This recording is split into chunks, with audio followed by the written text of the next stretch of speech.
The new Secretary of State from earlier today will lead. Have already taken place. We see American consumers switching to electric vehicles through rebates and incentives, and the residents of our cities and towns breathing cleaner air, and fewer kids living with asthma and dying from it. And not only that, the federal government owns and maintains an enormous fleet of vehicles, as you all know. With today's executive order, combined with the Buy American executive order I signed on Monday, we're going to harness the... We're all over the place here, kids. We are here. I'm here. You're all first. I know. Hold on. It's coming. Nothing but professionalism. All right, let me put on some cans here. Let me get this set up. Can you guys see the video now? I've been messing around with a few things here. I don't even know where, I have no idea what's being broadcast right now. So let's see if I can figure it out by looking at the live picture here on the YouTube. I see people in the chat room.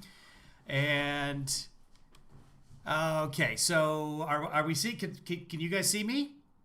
Because I don't see much of... Okay, let's see. Let me pull up the live stream on YouTube itself, and it's thinking about it, and I should see myself in a second here. Okay, there we go. Okay, so I can see, so you guys, there. Yoshi can see me, and that's all that really matters.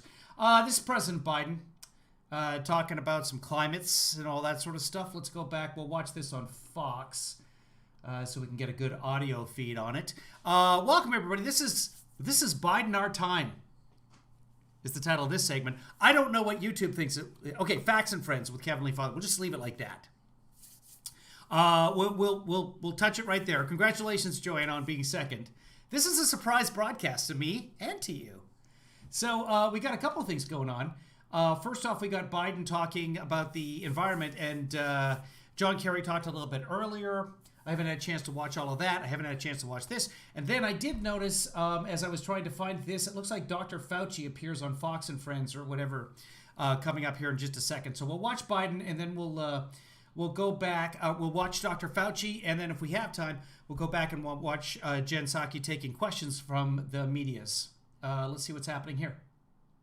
John Kerry asking a former Secretary of State to come back and do this has been as I know there's a big ask on the part of myself. I was gonna blame Kamala for it as well, but for both of us. Why not? And you hear Kamala in the back there going, "Why not?" But John's been deeply involved. The Secretary's been deeply involved in climate issues as a senator and one of the leaders legislatively as well. Thank you. And I don't think anybody knows more about the issue Joe. and the damage that's been done by some of the executive orders of the previous administration. And Gina, you've run everything, Gina. Thank you very much. Let me get to it. Today is Climate Day at the White House, and which means that today is Jobs Day at the White House. We're talking about American innovation, American products, American labor. And we're talking about the health of our families and cleaner water, cleaner air, and cleaner communities. We're talking about national security, America leading the world in a clean energy future. It's a future of enormous hope and opportunity. It's about coming to the moment to deal with this maximum threat that that's now facing us, climate change, with a greater sense of urgency. In my view, we've already waited too long to deal with this climate crisis. We can't wait any longer. We see it with our own... Stephen Colbert did not ask me to call him. They would get in touch with me if they wanted to talk to me. It's not the way it works. Eyes, we feel it, we know it in our bones, and it's time to act. And I might note parenthetically, if you notice, the attitude of the American people toward greater impetus on focusing on climate change and doing something about it has increased across the board, Democrat, Republican, Independent. That's why I'm signing today an executive order to supercharge our administration's ambitious plan to confront the existential threat of climate change. It is an existential threat. Last year, wildfires burned more than 5,000 acres in the West, as no one knows better than the Vice President, former Senator from California, an area roughly the size of the entire state of New Jersey. More intense and powerful hurricanes and tropical storms pummel states across the Gulf Coast and along the East Coast. I can testify to that from Delaware. Everybody Historic floods, severe droughts have ravaged the Midwest. More Americans see and feel the devastation in big cities, small towns, coastlines, and in farmlands, in red states and in blue states. And the Defense Department reported that climate change is a direct threat to more than 2/3 of the military's operational critical installations. 2/3. And so this could well be on the conservative side. And many climate and health calamities are colliding all at once. It's not just the pandemic that keeps people inside, it's poor air quality. Multiple studies have shown that air pollution is associated with an increased risk of death from COVID-19. And just like we need a unified national response to COVID-19, we desperately need a unified national response to the climate crisis, because there is a climate crisis. We must lead global response, because neither challenge can be met, as Secretary Kerry has pointed out many times, by the United States alone. We know what to do. We've just got to do it. When we think of climate change, we think of it, this is a case where... Yeah, a tropical storm after a certain amount of wind speed, becomes a hurricane. So, Dr. Howard is correct. Conscience and... tropical storms can't get any stronger. They become hurricanes. But it's still a tropical storm, so... Convenience cross paths, where dealing with this existential threat to the planet and increasing our economic growth and prosperity are one and the same. When I think of climate change, I think of, and the answers to it, I think of jobs. A key plank of our Build Back Better recovery plan is building a modern, resilient climate infrastructure and clean energy future that will create millions of good-paying union jobs. Not $7, $8, $10, $12 an hour, but prevailing wage and benefits. You know, we can put millions of Americans to work modernizing our water systems, transportation. He said infrastructure. Our energy infrastructure to withstand the impacts of extreme climate. We've already reached a point where we're going to have to live with what it is now. That's going to require a lot of work all by itself without it getting any worse. When we think of renewable energy, we see American manufacturing, American workers racing to lead the global market. We see farmers making American agriculture first in the world to achieve net zero emissions and gaining new sources of income in the process. And I want to parenthetically thank the Secretary of Agriculture for helping me put together that program during the campaign. We see small business and master electricians designing, installing, and innovating energy-conserving technologies in building homes and buildings. And we're going to reduce electric with no windows consumption and save hundreds of thousands of dollars a year in energy costs in the process. And when the previous administration reversed the Obama-Biden vehicle standard and picked big oil companies over American workers, the Biden-Harris administration will not only bring those standards back, will set new, ambitious ones that our workers are ready to meet. No more double cars. We see these workers building new buildings, installing 500,000 new electric vehicle charging stations across the country as we modernize our highways. Yeah, the U.S. infrastructure needs a lot of work. A lot of work. The number of bridges alone is in the thousands that are ready to fall down. I think there's 4 stages. My dad's a civil engineer. So as we drive over bridges, he'll say, you know, that peer review structure thing there is ready to go. Don't tell me that while we're on the bridge, Dad. System to adapt to the changes that have already taken place. We see American consumers switching to electric vehicles through rebates and incentives, and the residents of our cities and towns breathing clean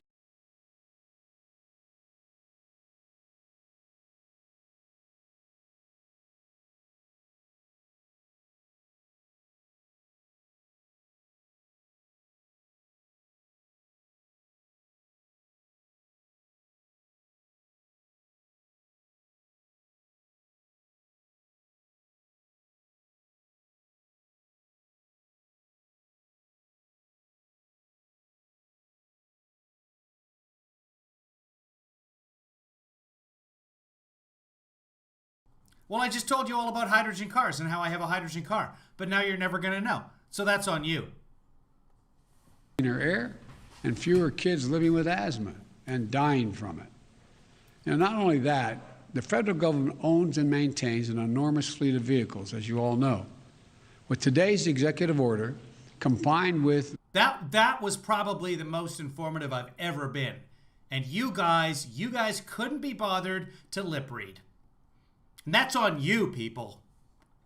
The Buy American executive order I signed on Monday, we're going to harness the purchasing power of the federal government to buy clean, zero-emission vehicles that are made and sourced by union workers right here in America. Yay! With everything I just mentioned, this will mean 1 million new jobs in the American automobile industry. 1 million. And we'll do another thing. We'll take steps towards my goal of achieving 100% carbon pollution-free electric sector by 2035, transforming the American electric sector to... By the way, that's not Tesla's. Tesla has no union. Elon Musk has illegally attacked the union a couple of times. So yeah, no Tesla. Hey, Elon's not a good guy. I know people who know him, and you know, it's a decent family and all that sort of stuff. But the things he's done with COVID and the union busting he does, he's not good. He's not good. Produce power without carbon pollution will be a tremendous spur to job creation and economic competitiveness in the 21st century, not to mention the benefits to our health and to our environment.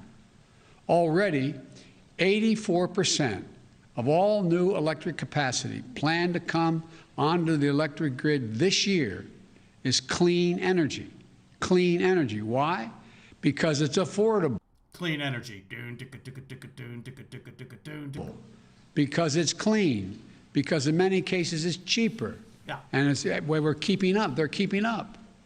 We're going to need scientists in national labs, land-grant universities, historical black colleges and universities to innovate the technologies needed to generate, store, and transmit clean electricity across distances, and battery technology and a whole range of other things.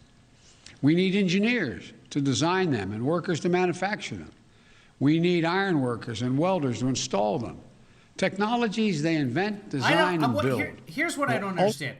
Here's what I don't get. It's confusing to me.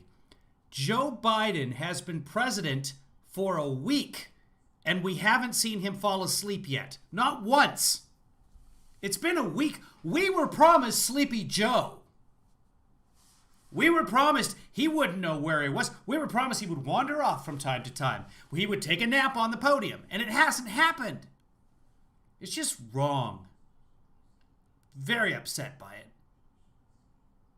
Is my mic on? Yeah, my mic's on. Ultimately become cheaper than any other kind of energy, helping us dramatically expand our economy and create more jobs with a cleaner environment. And don't get me wrong. He's probably a cool guy to hang around with, Elon Musk. I'd hang around with him. I get to know him. What the hell? He's local. He's not far from me here. We hang in the same circles. Not really. But I'm just upset with some of his behavior lately. I give people chances. I get, like Josh Hawley, no, sorry. Too much. You have crossed the line when you try and attack our country. No, we're not going to hang out. We're not going to be buddies. Elon has done a lot of good things. Easily weighed off against each other. And will become the world's largest exporter of those technologies, creating even more jobs. You know, we're also going to build 1.5. I would hang out with Ted Cruz. And I think I'd have a good time with Ted Cruz because he can quote from The Princess Bride, so that's a plus. He does try and be funny. But I would want to immediately, as if he started talking to me the way he does, where everything is, he tries to perfectly phrase everything else, and this is what's right for America.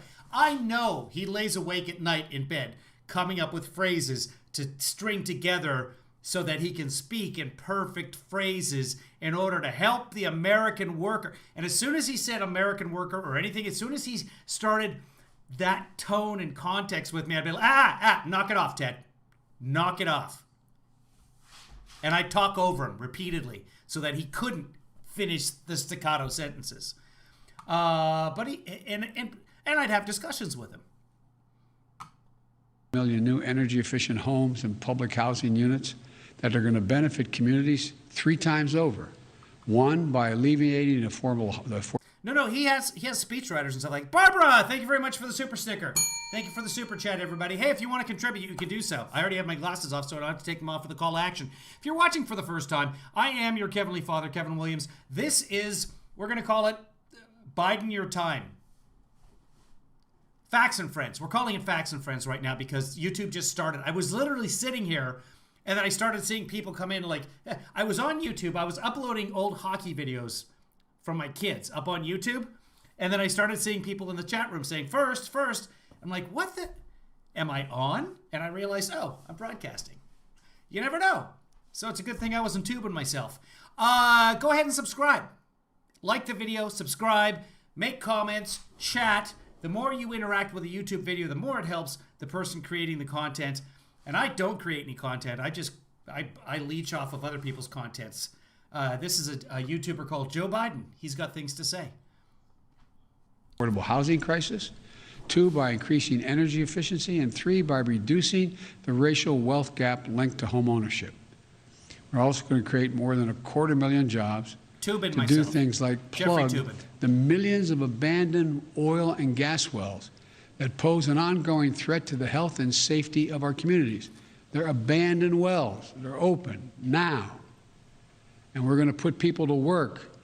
They're not going to lose jobs in these areas. They're going to create jobs. They're going to get prevailing wage to cap those over 1 million wells. These aren't pie-in-the-sky dreams. These are concrete, actionable solutions. And we know how to do this. The Obama-Biden administration reduced the auto... Wait, is he promising pie in the sky? Because I'm still waiting for the taco truck on my corner. Goddamn politicians.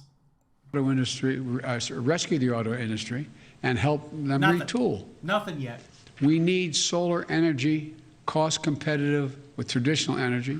And weatherizing more, we made it cost competitive, weatherizing more than 1 million homes. And the Recovery Act of our the Democratic administration, made record clean energy investments, $90 billion. The president asked me to make sure how that money was spent on everything from smart grid systems to clean energy manufacturing. Clean energy. Now, the Biden-Harris administration is going to do it again and go beyond. The executive order I'll be signing establishes the White House Office of Domestic Climate Policy, and it'll be led by one of America's most distinguished climate leaders, former EPA Director Gina McCarthy. Yeah, Gina As the McCarthy. head of the new office and my national climate advisor, Gina will chair the National Climate Task Force, made up of many members of our cabinet, to deliver a whole-of-government approach to the climate crisis. It's not time for small measures. We need to be bold. So let me be clear. No half measures. Name that show. That includes helping revitalize the economies of coal, oil, and gas and power plant communities. We have to start by creating new good-paying jobs, capping those abandoned wells, reclaiming mines, turning old brownfield sites into new hubs of economic growth, creating new good-paying jobs in those communities where those workers live because they help build this country. We're never going to forget the men and women who dug the coal and built the nation. We're going to do right by them. Make sure they have opportunities to keep building the nation in their own communities and getting paid well for it. While the whole-of-government approach is necessary, though, it's not sufficient. We're going to work with mayors and governors and tribal leaders and business leaders who are stepping up, and the young people organizing and leading the way. My message to those young people is, you have the full capacity and power of the federal government. Your government is going to work with you. Now, today's executive order also directs the Secretary of the Interior to stop issuing new oil and gas leases on public lands and in offshore waters wherever possible. We're going to review and reset the oil and gas leasing program. Like the previous administration, we'll start to properly manage, unlike it, we're going to start to properly manage lands and waterways in ways that allow us to protect, preserve them, the full value that they provide for us for future generations. Let me be clear, and I know this always comes up, we're not going to ban fracking.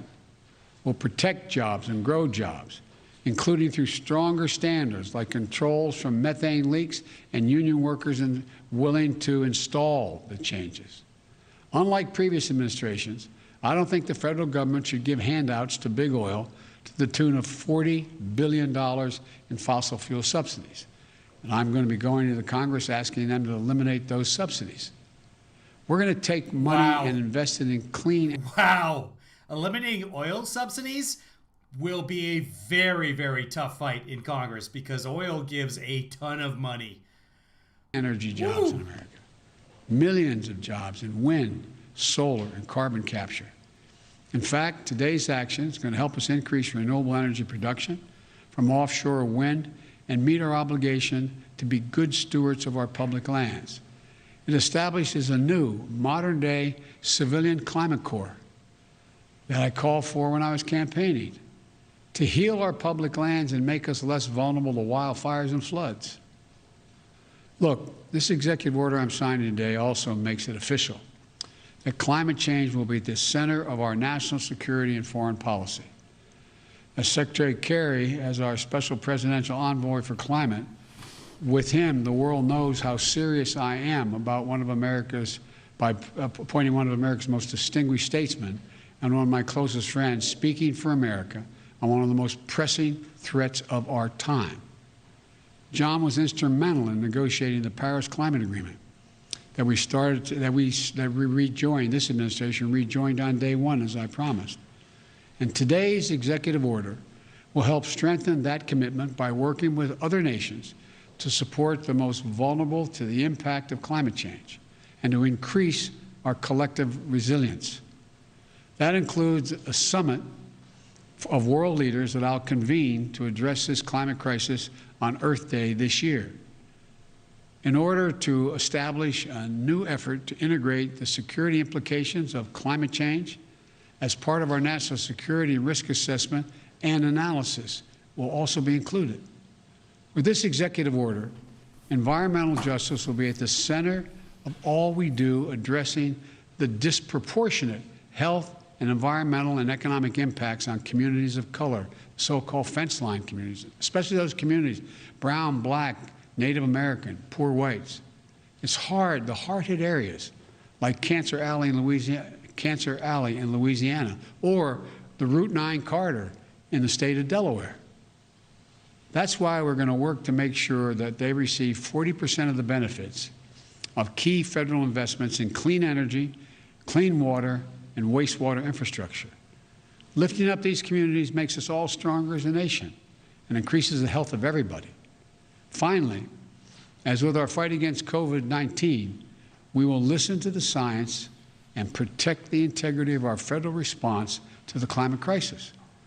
Earlier this month, I nominated Dr. Eric Lander, a brilliant scientist who is here today to be the director of the Office of Science and Technology.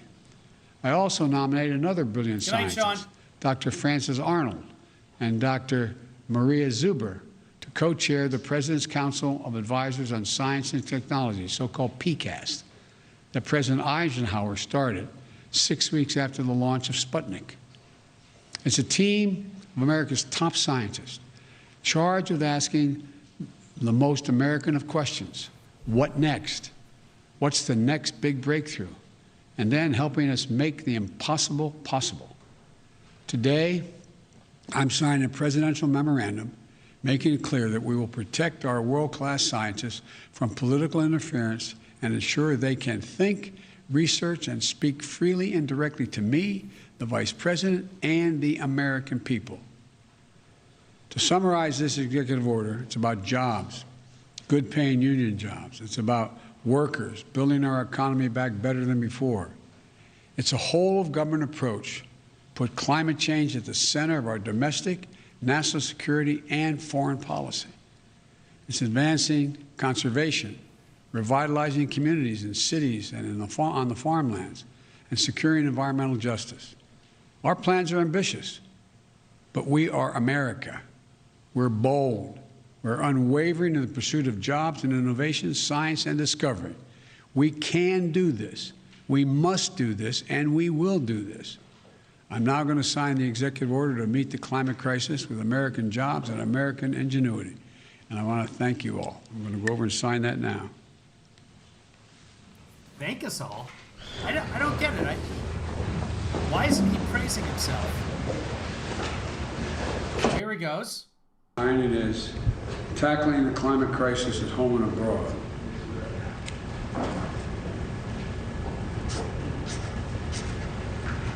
Kind of sounds like a Sharpie.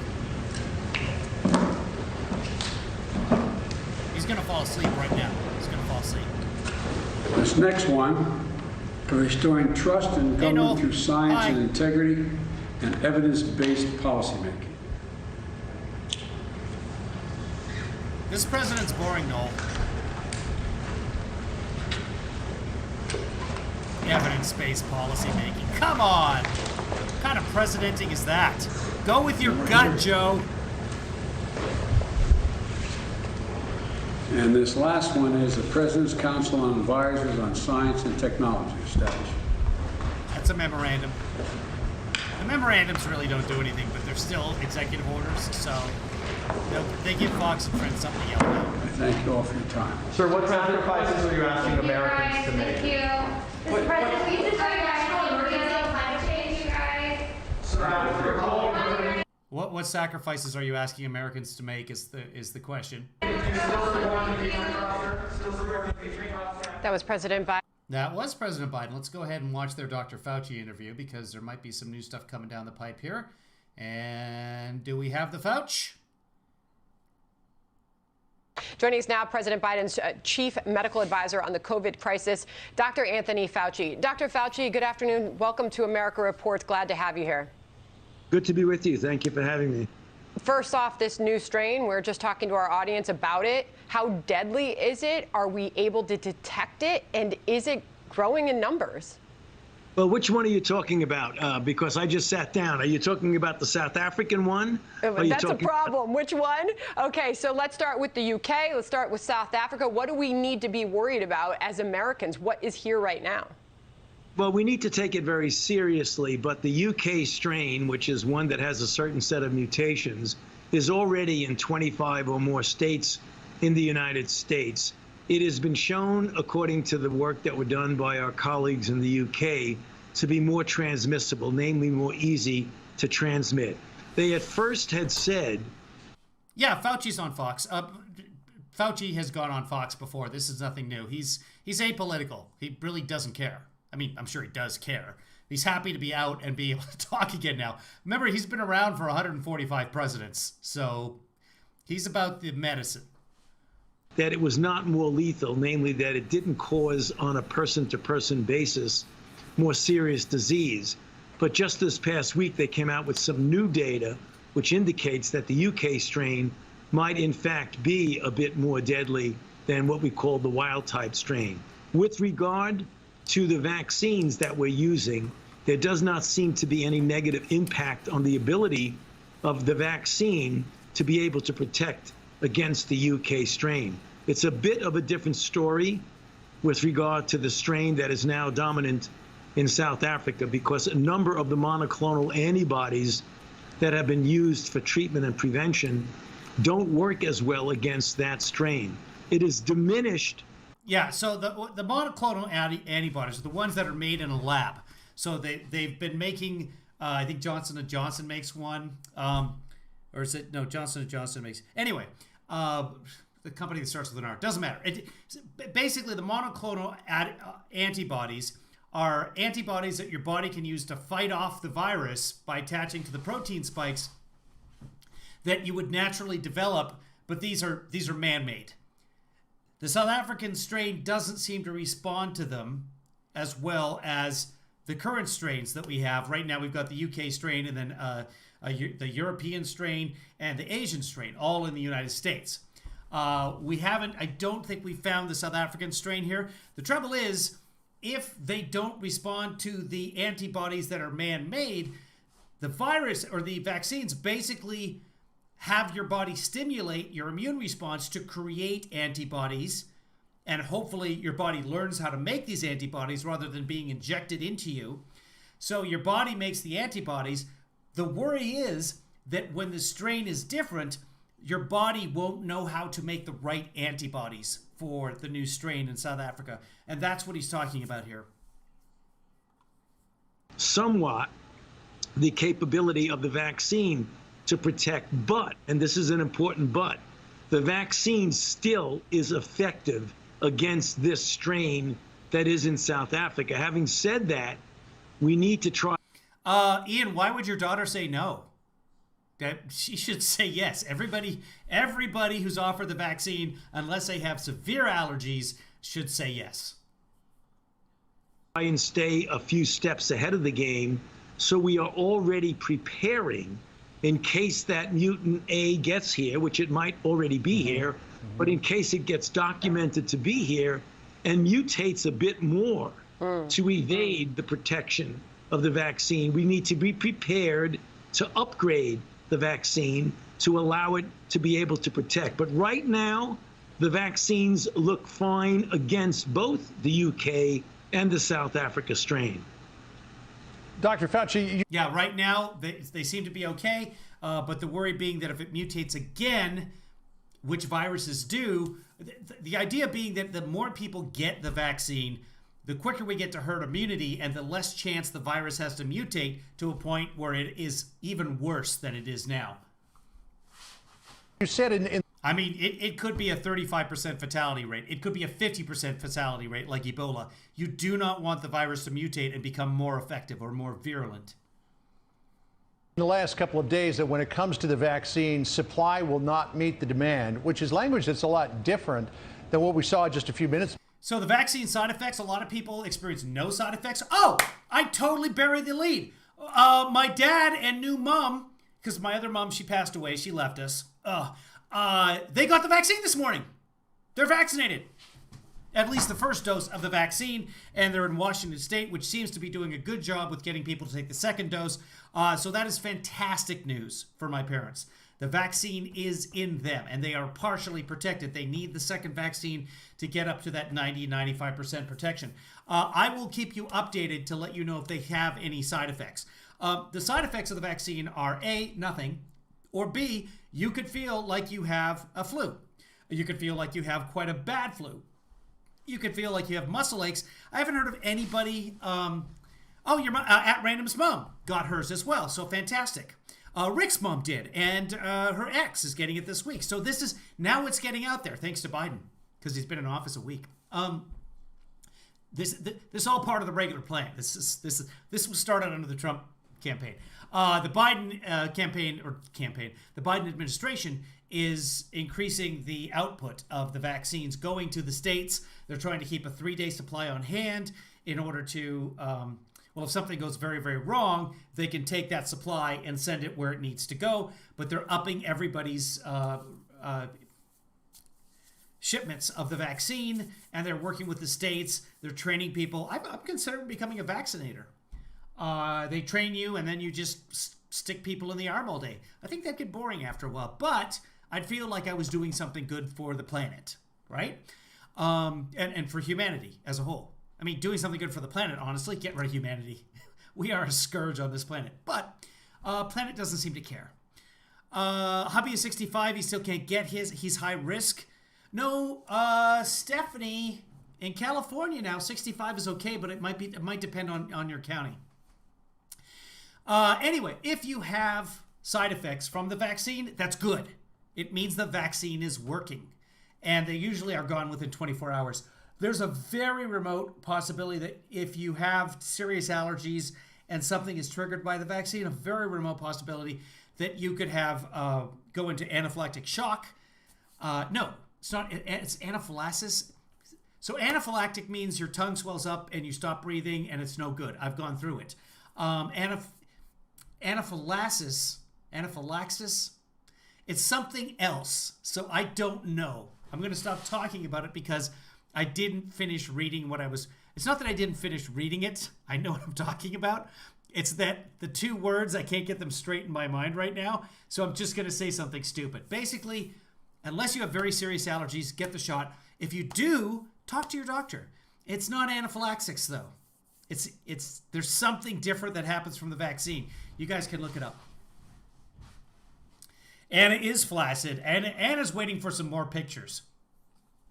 Months ago, in the closing days of the Trump administration, you were part of it back then. I don't want to go back and rehash the Trump administration, but what I would like to know is, was there a number of months ago a comprehensive plan developed by the White House to distribute this vaccine? Because a former Obama administration... Interesting. Ian's saying in the UK, they're saying avoid if pregnant. Yeah, because they don't know how the vaccine's going to react in utero. Being 23, she's worried about her fertility. I don't know how the vaccine, which then induces your body and trains your body to create antibodies, that shouldn't stop anybody from getting pregnant. You can't get... Antibodies are not a birth control method. So have her talk to a doctor about that, because I certainly am not aware of anything like that. Barb says EU's is getting duped by AstraZeneca, paid for the vaccines, paid for research. AstraZeneca decided to not send the vaccines to the EU, but to somewhere. Someone told my friend the side effects happened 2 weeks later. You'd have to read up on that. Is saying that things were a mess. Joanna G says she heard a doc on NPR this morning. Oh, Joanna listens to NPR. Well, la-dee-da, Joanna. Better than us. She's not better than us. This morning, he said, biological not a problem if you're pregnant or want to get pregnant. So it's not a problem if you're pregnant, but that's one doctor on NPR. Have her talk to her own physician. There's no reason, and Dr. Howard says it doesn't affect, there's no reason that it should affect fertility. Now, that being said, who knows? I'm not a doctor. I played one on TV, but this was not in the script. Biden administration took over. If they were a mess, you were part of that team. So what was in place at that time? Yeah, well, John, I really don't want to go back and rehash that. That is not productive. One of the things that part of Operation Warp Speed was a plan. Anthony Fauci is so good at avoiding the tough stuff. Does not want to get involved in the drama at all, and won't. The most he did was when he was asked about it, isn't it nice to be able to speak your mind? And he smiled and laughed. He said it's a little bit different. It's a little bit different. To be able to get vaccine in what General Perna, Gus Perna, who was in charge of that.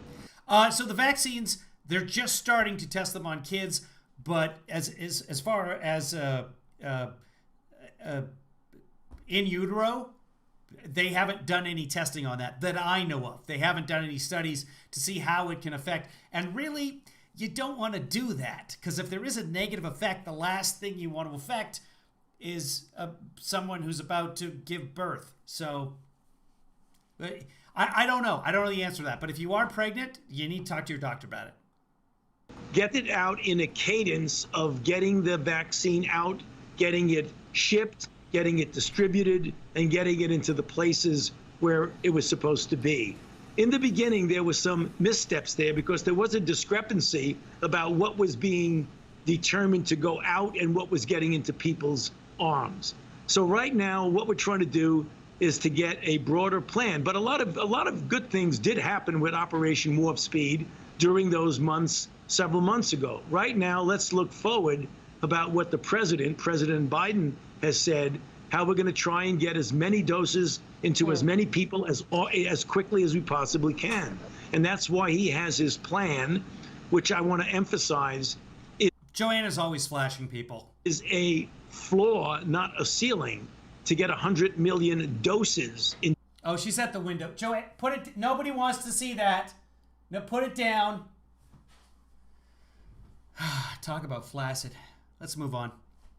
to people in the first 100 days. Dr. Fauci, on that note, it boggles many when you see some of the decisions that governors are making on closures. And here in New York City, the positivity rates dropped below 1%. Almost 75% of hospital workers have received the vaccine. But yet the governor has not indicated that he's going to reopen restaurants for in-person dining. As you have acknowledged, this is incredible pain on small businesses, restaurateurs that can't operate their businesses inside when it's 20 degrees and snowing out. Do you see any reason why the New York governor shouldn't allow for in-person dining to reopen with those statistics? You know, I have to tell you, I'm not going to be out here outguessing a governor who is on the ground in his or her own But those are state. Statistics. Yeah, I mean, no. We're not going to go there. I'm not going to be outguessing individual. Okay, how about, fine, so you don't want to go there, but what about school closures? Chicago won't reopen their schools. I mean, you've talked about kids are not passing this disease inside the classrooms when they're following CDC guidelines. So shouldn't they reopen schools in Chicago, for example? Well, what I'm going to tell you. I'm hoping to get the vaccine as soon as I possibly can. 100%, I'm in. In fact, I'm so excited because as of, I think today or tomorrow, I can get my second shingles vaccine, and then I'll be shingle-free. And so I'm all about the vaccines. I have no problem with them. And if I do get sick from the COVID vaccines, I'll be like, because I have what I call flu shows. The things that people recommend. Oh, you got to watch Breaking Bad. Oh, you got to see that chess show, that Queen's Gambit or whatever. I'll categorize. I have a whole list on my phone of shows that I'll binge watch at some point. Probably The West Wing. I'll probably just start watching The West. If I'm not feeling, if I get the flu or I break my leg or something, I'm like, I'm set. I just look at my phone and I get to finally binge watch what I want to binge watch. So I'm happy to do it. The general principles, and each individual state with their governor, city with their mayor, will make their own decisions. The first thing, let me just finish. Let me just comment and see if I could help you out. Please. To be able to understand the bigger picture. That yes, I understand greatly the strain that is on local businesses and restaurants and others.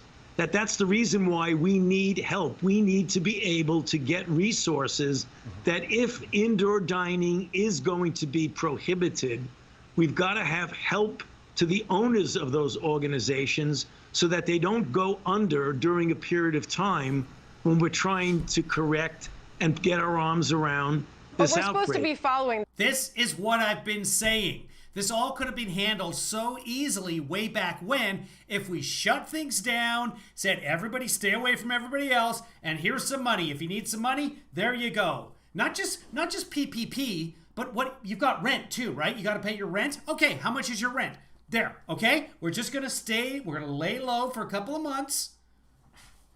We're such idiots for not doing that. That's what New Zealand did. South Korea helped out the people.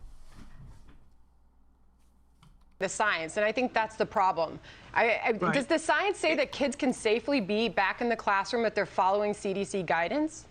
Now, what the science tells us is the following, that children in school right now, it appears that if you follow... Okay. New Zealand, roughly 3.5 million, 5 million people, somewhere in there. So let's multiply New Zealand by 100 times. Let's multiply the deaths in New Zealand by 100 times, because the United States is about 100 times bigger in terms of population than New Zealand. New Zealand would have 2,500 deaths if they were the United States. We have 430,000 deaths. They would have 2,500 deaths. That's New Zealand. Let's take a quick look at South Korea. South Korea. I just met a girl named Korea. Total deaths, 1,300. Multiply that by 6, and you're talking about carry the 1, so you're talking about 7,800 deaths. We have 433,000 deaths. They would have 7,800 deaths. 7,800. That's how poorly we've handled things here in the United States. At the banks in Italy, the banks paused mortgage payments right off the bat. As soon as Italy locked down, everyone's like, well, hey, how can we afford to... No one take mortgage payments right now. Remember when the banks were in trouble? What did the government do? They did nothing, right? They didn't bail out the banks. That's not... Yes, they did. And whose money bailed out the banks? Why, the taxpayers. Now that the taxpayers need help, now that the little lady who owns the dairy that she turned into a restaurant and coffee stand just down the street where Kevinly daughter is working, now that she needs help, sorry, we'll give you some PPP, but we're not going to pay for your rent. Let's go back to...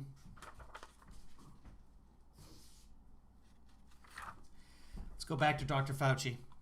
The safety guidelines of the CDC that they are less likely to be getting infected than the community rate of infection. And that's the reason why, as President Biden has said, we're going to try as best as we can within the framework of following the CDC guidelines to get children back to school. And I've been saying that for months and months, that the default position should be, to the best of our ability, provide the resources to the local areas so that children can get back to school, provided they have fundamental safety measures like mask wearing and things like that. That may require additional resources. Right. And those resources were in the HEROES Act, which was passed by the Democrats in May and sat on Mitch McConnell's desk and never got passed. To the local school districts. The default position, Dr. Fauci, of many of the teachers' unions appears to be we're not going to go back into a guaranteed that there is safety. But I know that's not a discussion. Yeah. How is that controversial? How is that? Hey, teachers, get back to work. Yeah, as soon as it's safe. How can you argue with that? It really falls into your area of purview. But what does is the WHO, the World Health Organization. You addressed the WHO last week. You said that the United States was re-entering the WHO. You have also said that the United States is going to participate in the vaccine sharing program with the WHO. So a couple of questions. First of all, when it comes to the WHO, are you certain that they are operating as an independent body and not on the behalf of China, as was alleged by the last administration? And then secondly, entering the vaccine sharing program, what effect will that have on the United States' ability to get vaccines out to people when we're already having problems doing that? Well, John, thank you for posing the question in that. Yeah, before we get on to the WHO, I just want to, you know, the problem with the teachers? They won't go back to work. Brian Kilmeade, our friend at Fucks and Friends, he has a solution to that. If you weren't watching yesterday, here it is.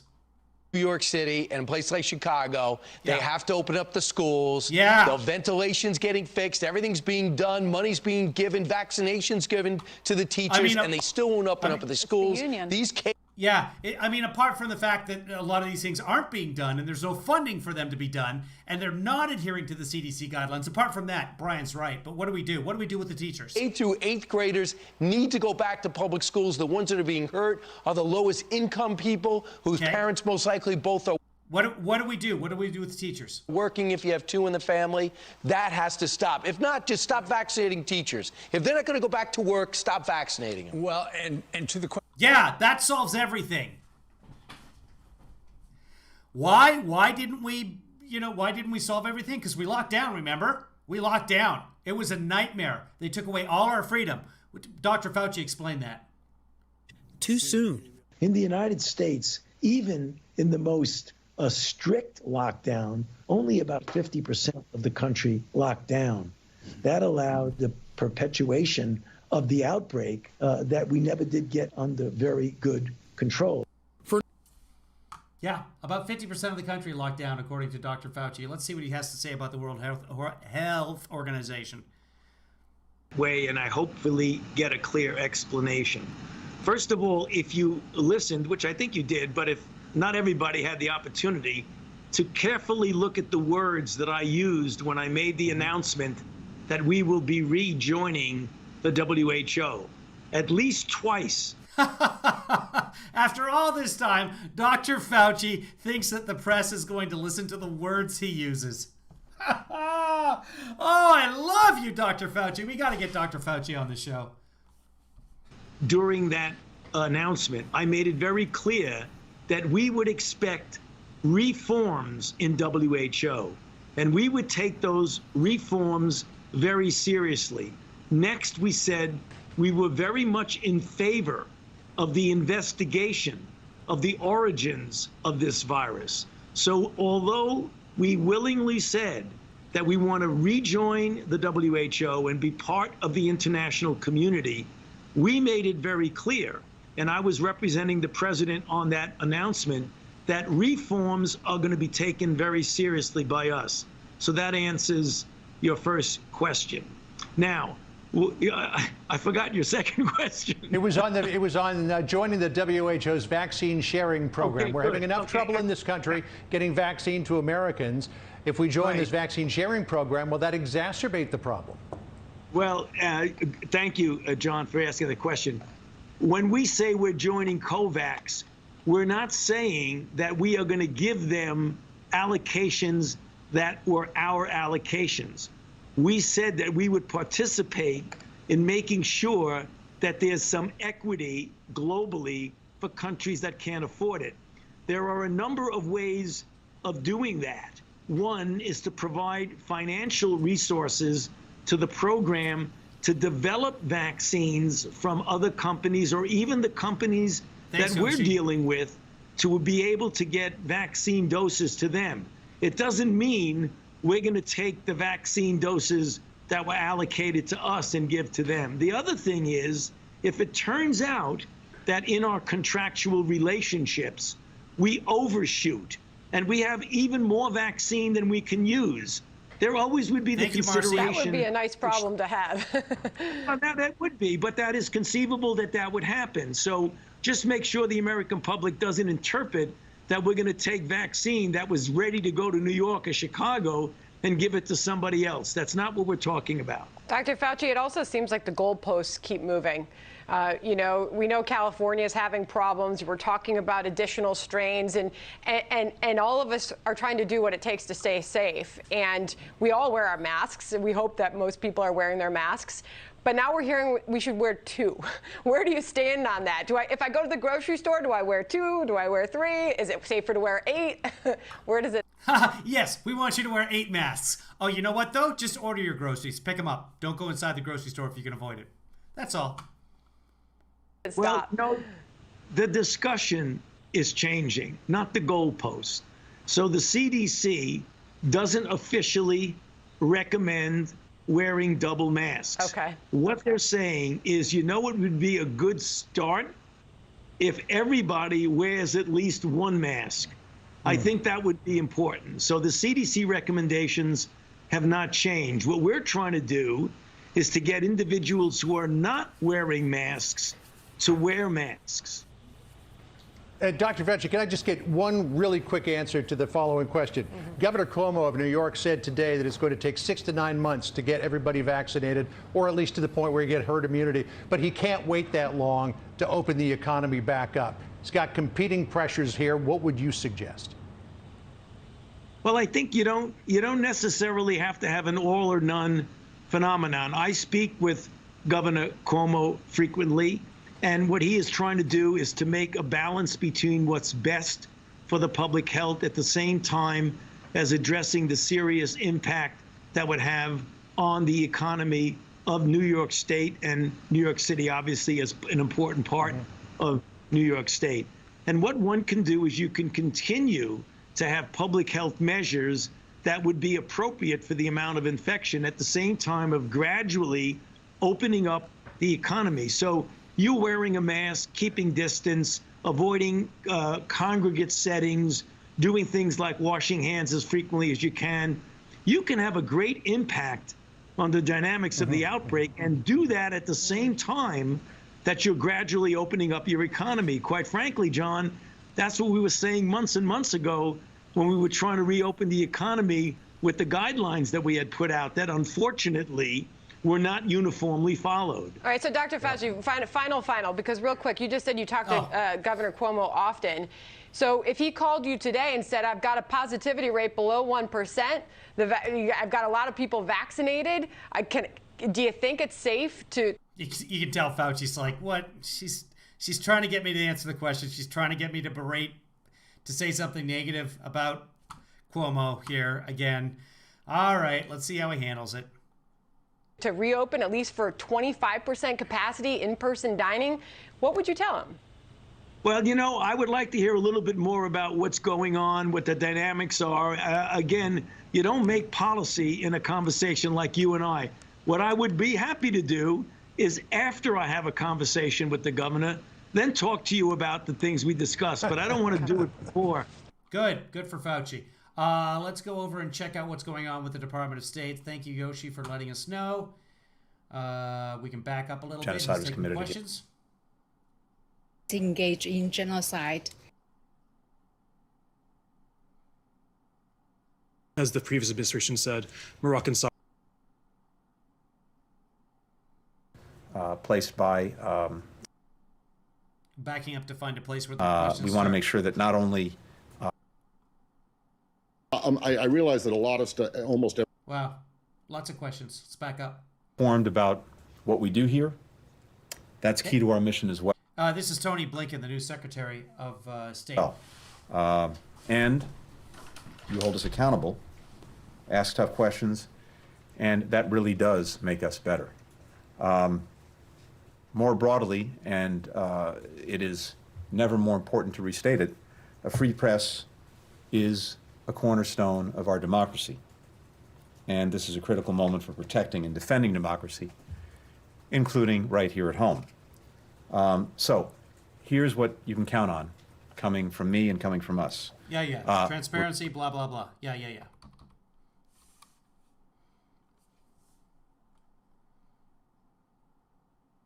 Of the previous administration, several policies were... Go back. We'll go to the beginning of the Thank you. Welcome back, Mr. Secretary, to the building. Thank you. Thank you for your kind words about our profession earlier. I'll try to be as brief as possible. In the last couple months of the previous administration, several policies were rolled out and enacted that attracted a bunch of that were contentious, to say the least, or attracted a bunch of criticism.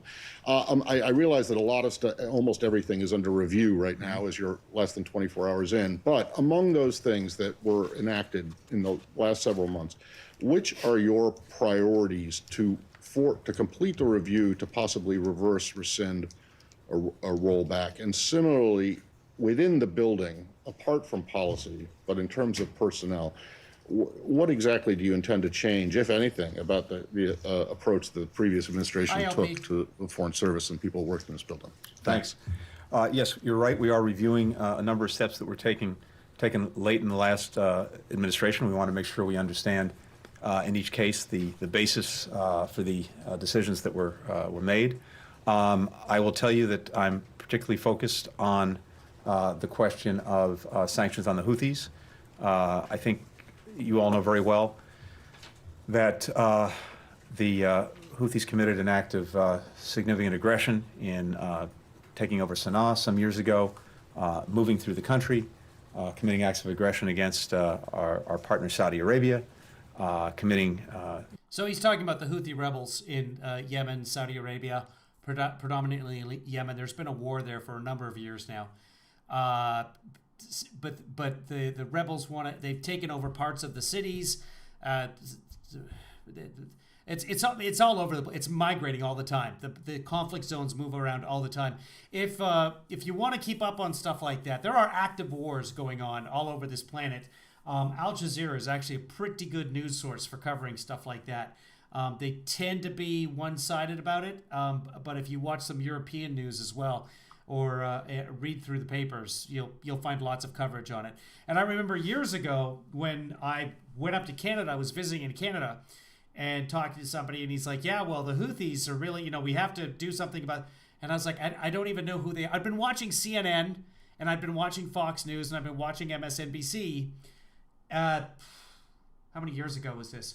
whatever it was when the conflict was just starting up there, the Canadian news was covering it. But American news, we heard nothing about it. It was all politics. All politics, says the guy with a show about politics. Sad. Bye, Debbie. Human rights abuses and other atrocities, creating an environment in which we've seen extremist groups fill some of the vacuums that were created. But at the same time, we've seen a campaign led by Saudi Arabia that has also contributed to what is by... Bye to Debbie and her pie. Many estimates, it's the worst humanitarian crisis in the world today, and that's saying something. And so it's vitally important, even in the midst of this crisis, that we do everything we can to get humanitarian assistance to the people of Yemen who are in desperate need. And what we want to make sure is that any steps we are taking do not get in the way of providing that assistance.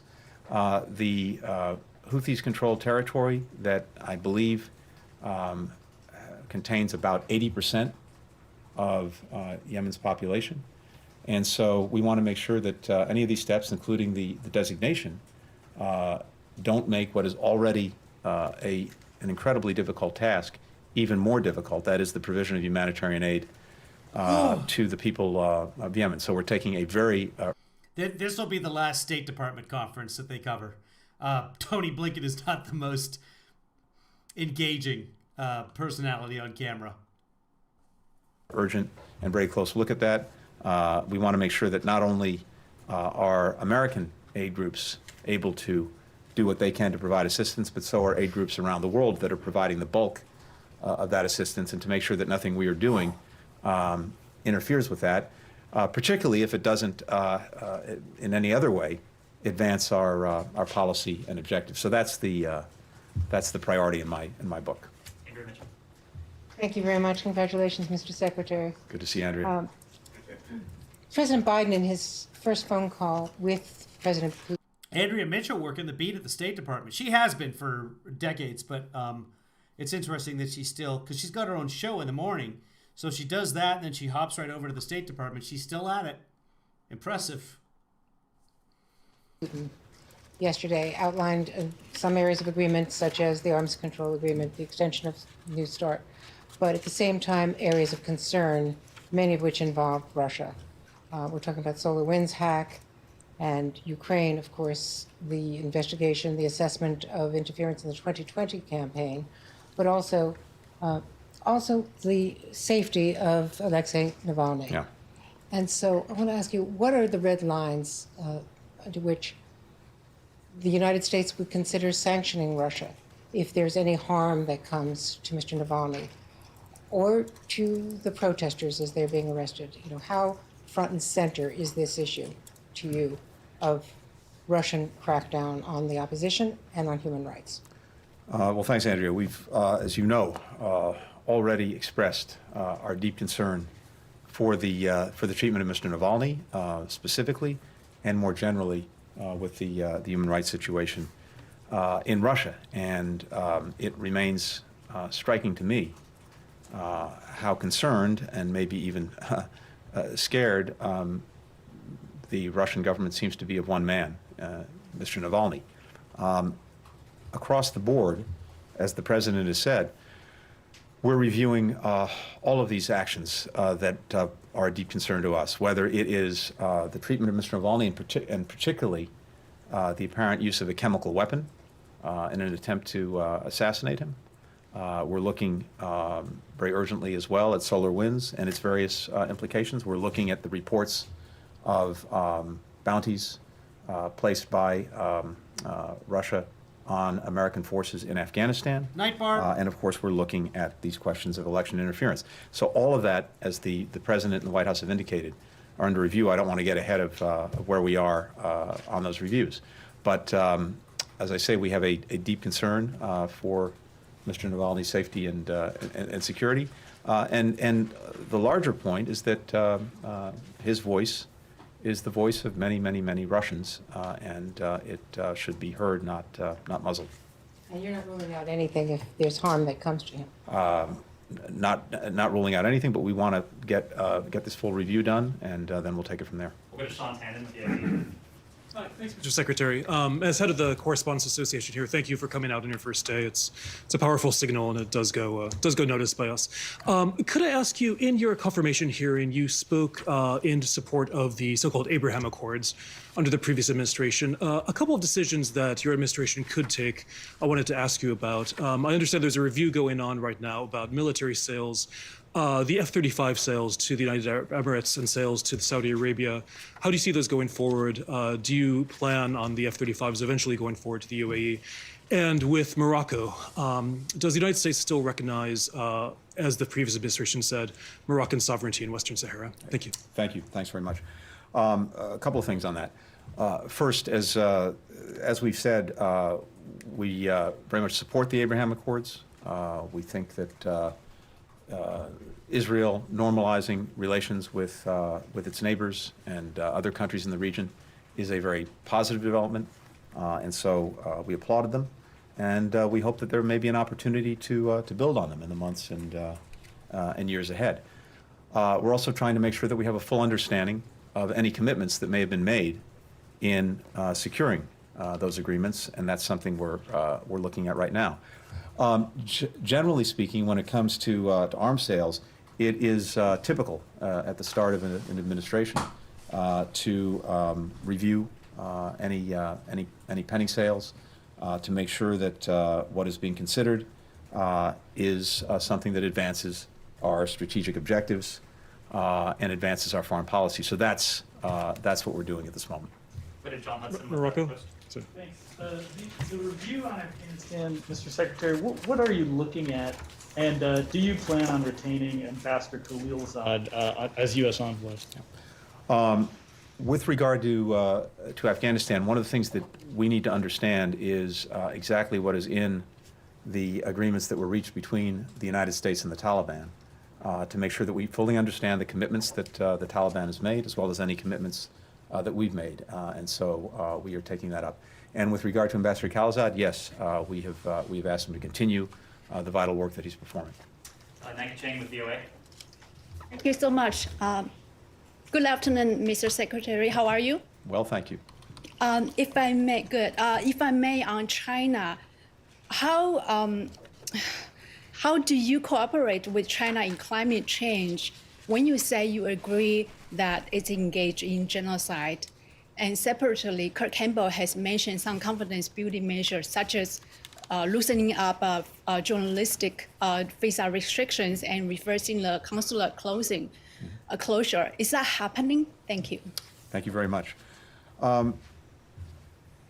We've had some opportunity to talk about this in recent weeks and recent months, and I think it's not a secret that the relationship between the United States and China is arguably the most important relationship that we have in the world going forward. It's going to shape a lot of the future that we all live, and increasingly that relationship has some adversarial aspects to it. It has competitive ones, and it also still has cooperative ones. And the cooperative ones are in areas where it's in our mutual interest to try to work together, including manifestly on climate, where it's in the interest of China and the interest of the United States and the interest of countries around the world to make concrete progress in combating global warming. And so I think and hope that we'll be able to pursue that. But that fits within the larger context of our foreign policy and of many issues of concern that we have with China, issues that we need to work through. And so I think you'll see us doing just that, even as we pursue the climate agenda that is so important to our country and to the future of our planet. Time for a final question to you, Humaira. Final question. Hello, Mr. Secretary. Humaira Pamuk from Reuters. I want to ask you about Iran. They said they would like United States to lift all the sanctions first, while you said they need to come back in full compliance. So how do you plan to reconcile that? And when should we expect to open the negotiations, and who would lead them for United States? And if I may, on China, You talked about reviews, and with respect to Uyghurs and Xinjiang, in your confirmation hearing, you endorsed the genocide determination. But today, Linda Thomas-Greenfield said the department is reviewing that determination. Is that only about the process, or are there different views on this determination? And should we expect some more punitive action throughout this? Thank you. So I haven't actually seen what Ambassador Thomas-Greenfield said, so I can't comment on it. But my judgment remains that genocide was committed against the Uyghurs, and that hasn't changed. With regard to Iran, President Biden has been very clear in saying that if Iran comes back into full compliance with its obligations under the JCPOA, the United States would do the same thing, and then we would use that as a platform to build with our allies and partners what we call a longer and stronger agreement, and to deal with a number of other issues that are deeply problematic in the relationship with Iran. But we are a long ways from that point. Iran is out of compliance on a number of fronts, and it would take some time, should it make the decision to do so, for it to come back into compliance, and time for us then to assess whether it was meeting its obligations. So we're not there yet, to say the least.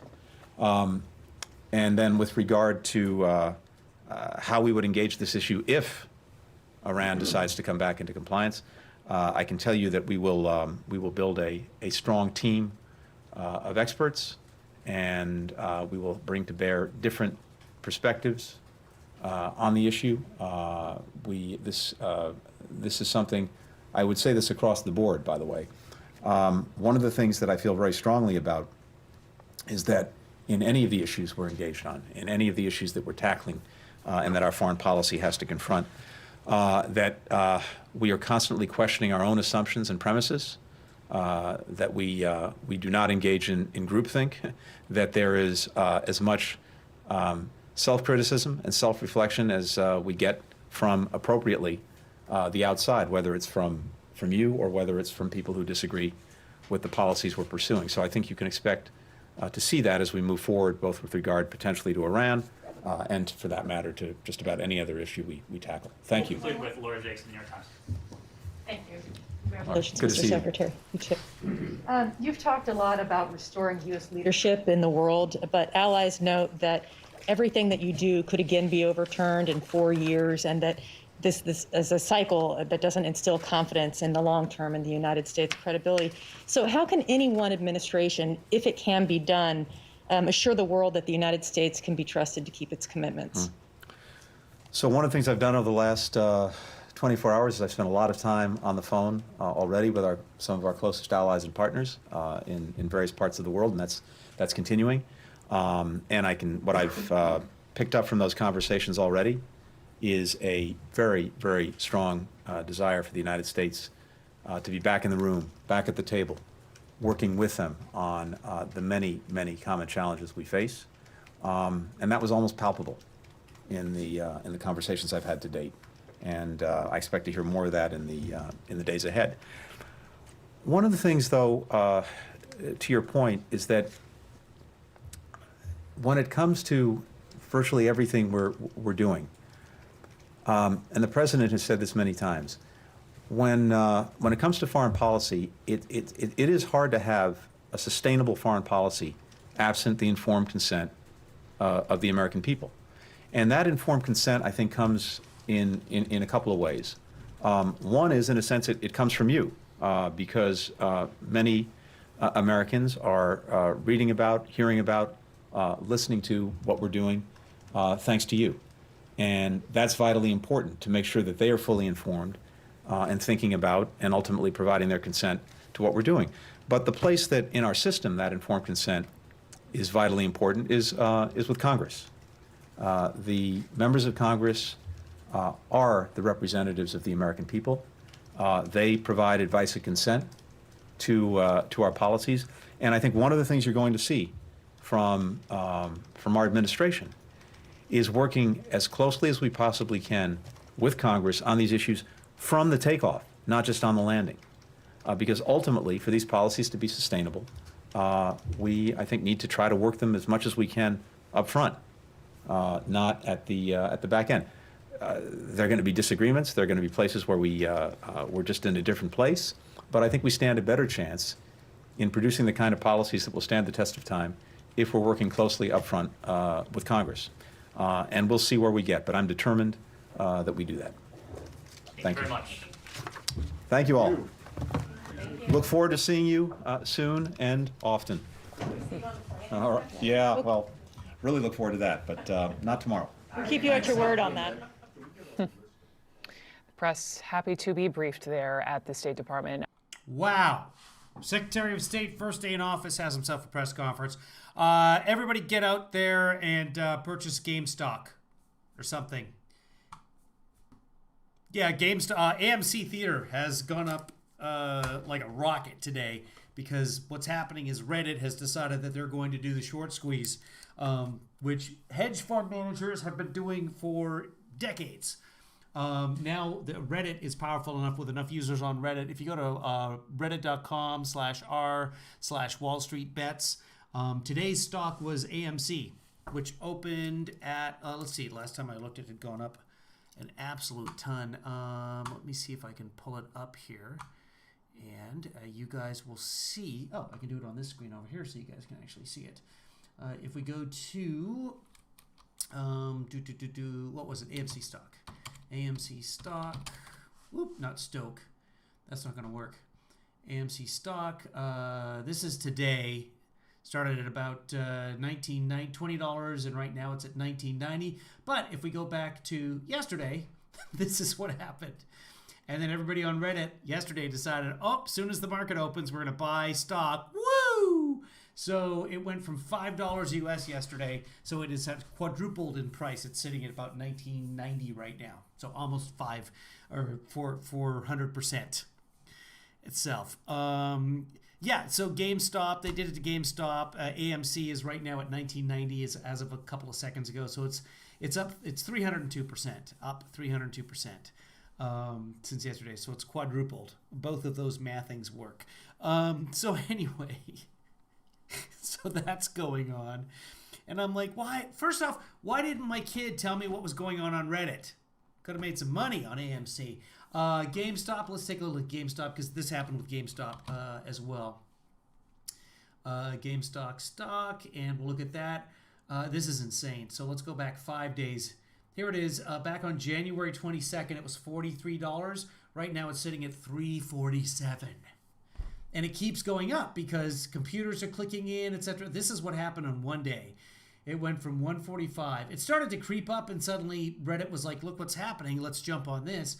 And then they did it, and because of the number of people involved, the stock shoots up and up and up and up. And what that happens is people who have made deals to buy the stock short, to sell it short, they have to buy the stock at the price at a loss in order to cover their short spread. It's weird, and I've never really understood short selling stocks. I mean, I get it. You're betting that the stock will fail, essentially, but